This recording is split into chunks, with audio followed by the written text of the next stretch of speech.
R ಪಾಟೀಲ್ರಿಗೆ ಒಂದೇ ಒಂದು request, ಗುರುಗಳೇ ನಮ್ಗೊಂದು ಮಾತು ಹೇಳಿದ್ರೆ ಮೊದಲೇ ಬೋಣಿಗೆ ಹಾಕ್ಸ್ಕೊತೀರಾ, ಮೊದಲೇ ಓಟ್ ಹಾಕ್ಸ್ಕೊತೀರಾ, ಸಾಲ ಕೊಟ್ಟರೆ ಮೊದಲು ವಾಪಸ್ ಕೊಡ್ತೀವಿ, ನಮಗೂ ಒಂದು ಸಣ್ಣ ಪುಟ್ಟ ಅಧಿಕಾರರು ಕೊಡಬೇಕು ಅಂತಕ್ಕಂಥ ಮಾತನ್ನು ಕೇಳಿಕೊಂಡು ಹೆಚ್ಚಿಗೆ ಮಾತಾಡದೆ ಬರೀ ಓಟ್ ಹಾಕೋಕ್ಕೆ ಅಲ್ಲ ನಾವು ಇದ್ದೀವಿ. ಈಗ ಒಂದು ಮಾತು ಬೇರೆ ಆಡ್ತಾರೆ ಬೇರೆ ಎಮ್ ಎಲ್ ಎಗಳು, ನಮ್ಮ ಕಾಂಗ್ರೆಸ್ ಎಮ್ ಎಲ್ ಎಗಳೇ ಮಾತಾಡ್ತಾರೆ, ಏನಪ್ಪ ಅಂದರೆ ನಮ್ಗೇನೋ ಸಹಾಯ ಮಾಡಿ ಅಂದರೆ ನಿಮ್ಮ ಸಿದ್ದರಾಮಯ್ಯನವ್ರು ಹೋಗಿ ಅಂತಾರೆ. ಇದೆಲ್ಲ ಅನುಭವಿಸಿದ್ದೇವೆ.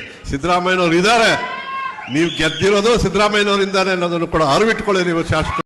ನಾನು ಎಲ್ಲಿವರೆಗೆ ಅಧಿಕಾರದಲ್ಲಿ ಇರ್ತೀನಿ ಅಲ್ಲಿವರೆಗೆ ಎಲ್ಲ ಜನರಿಗೂ ಕೂಡ, ಎಲ್ಲ ಬಡವರಿಗೂ ಕೂಡ, ಯಾವುದೇ ಸಮಾಜ ಇರಲಿ ಆ ಬಡವರಿಗೆಲ್ಲರಿಗೂ ಕೂಡ ನ್ಯಾಯ ಕೊಡ್ತಕ್ಕಂಥ ಪ್ರಯತ್ನವನ್ನ ಮಾಡ್ತೇನೆ. ಬಂಧುಗಳೇ, ಬೇಸರ ಆಗುತ್ತೆ.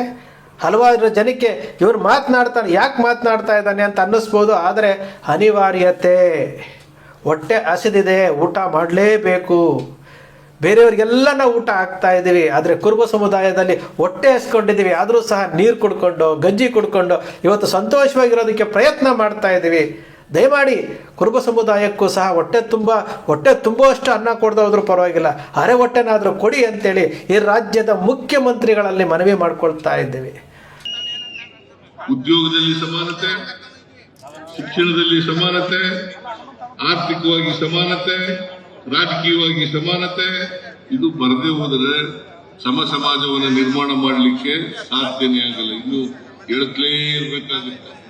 ಮಾನ್ಯ ಮುಖ್ಯಮಂತ್ರಿಗಳು ವೇದಿಕೆ ಮೇಲೆ ಮಾತನಾಡ್ತಾ ಇರ್ತಾರೆ, ಸಮಾಜದ ನಿರ್ಮಾಣಕ್ಕೆ ನಾನು ಯಾವತ್ತೂ ಒತ್ತು ಕೊಡ್ತೇನೆ, ತುಳಿತಕ್ಕೆ ಒಳಪಟ್ಟಿರುವಂತಹ ಸಮುದಾಯಗಳಿಗೆ ನ್ಯಾಯ ಒದಗಿಸ್ತಾ ಇದ್ದೇನೆ, ನಾನು ಎಲ್ಲರ ಪರವಾಗಿ ಇದ್ದೇನೆ, ನೀವು ನಮ್ಮನ್ನು ನಂಬಿ ಬಿಡಿ, ಆದರೆ ನಿಮ್ಮ ಜೊತೆ ನಾನು ಇರ್ತೇನೆ, ನಿಮಗೆ ಸಹಾಯ ಮಾಡ್ತಾ ಇರ್ತೇನೆ, ನನ್ನ ಸರ್ಕಾರದಲ್ಲಿ ತುಳಿತಕ್ಕೆ ಒಳಪಟ್ಟಿರುವಂತಹ ಸಮುದಾಯಗಳಿಗೆ ನ್ಯಾಯ ಕೊಡಿಸುವಂತಹ ಕೆಲಸ ಮಾಡ್ತೀನಿ ಅಂತೇಳಿ ವೇದಿಕೆಗಳ ಮೇಲೆ ಹೇಳ್ತಾ ಇರ್ತಾರೆ.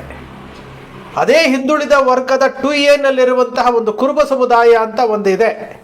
ಆ ಸಮುದಾಯದಲ್ಲಿ ನಾನೂ ಸಹ ಪ್ರತಿನಿಧಿಸ್ತಾ ಇದ್ದೇನೆ, ಆ ಸಮುದಾಯದಿಂದ ನಾನು ಬಂದಿದ್ದೇನೆ ಎಂಬುದನ್ನು ನಮ್ಮ ಮುಖ್ಯಮಂತ್ರಿಗಳು ಮರ್ತಂಗಿದೆ. ಈ ಸಮುದಾಯವೂ ಸಹ ತುಳಿತಕ್ಕೆ ಒಳಪಟ್ಟಿದೆ. ಕುರುಬ ಸಮುದಾಯವೂ ಸಹ 2A ನಲ್ಲಿದ್ದರೂ ಸಹ ಶೈಕ್ಷಣಿಕವಾಗಿ, ಆರ್ಥಿಕವಾಗಿ, ಔದ್ಯೋಗಿಕವಾಗಿ, ರಾಜಕೀಯವಾಗಿ ಯಾವುದೇ ಅಭಿವೃದ್ಧಿ ಹೊಂದಿಲ್ಲ.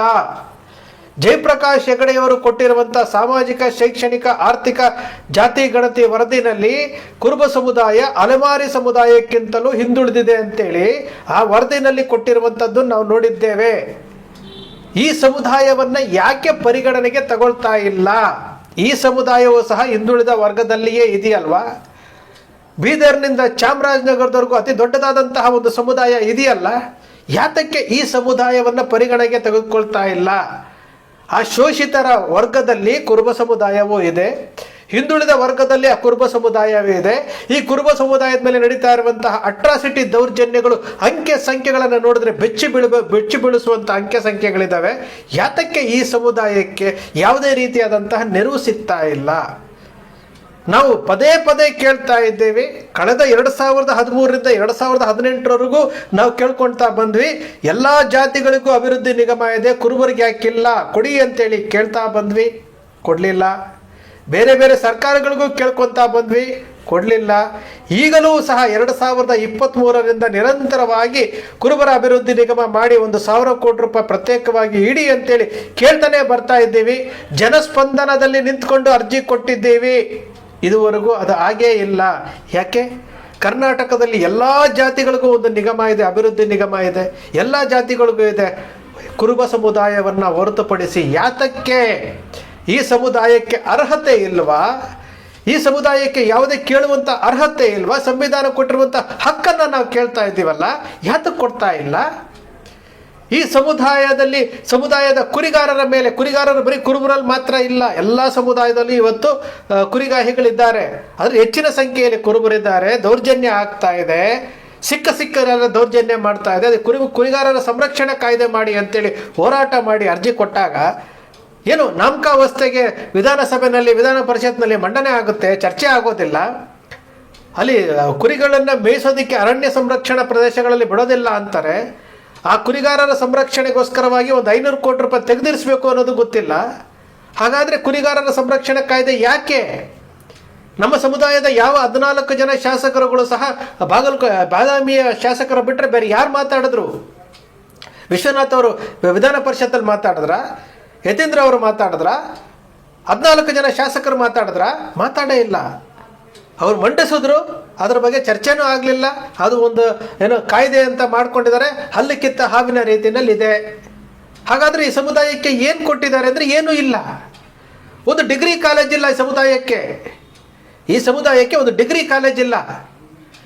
ತಿಂತಿಣಿ ಮಠ ಪ್ರಾರಂಭ ಆದಾಗಿನಿಂದ ಇವತ್ತಿನವರೆಗೂ ಅಲ್ಲಿ ಕೇಳಿ ಬಂದದ್ದು ಏನಪ್ಪ ಅಂತಂದರೆ, ಮಠ ಪ್ರಾರಂಭ ಆದಾಗಿನಿಂದ ಇವತ್ತಿನವರೆಗೂ ಕೊಟ್ಟಿರುವಂಥದ್ದು ಬರೀ 3 ಕೋಟಿ ರೂಪಾಯಿ, ಬರೀ 3 ಕೋಟಿ. ಹಾಗಾದರೆ ಈ ಸಮುದಾಯದಲ್ಲಿರುವಂತಹ ಮಠಗಳಿಗೆ ಯಾವ ರೀತಿ ಹಣ ಬರ್ತಾ ಇದೆ?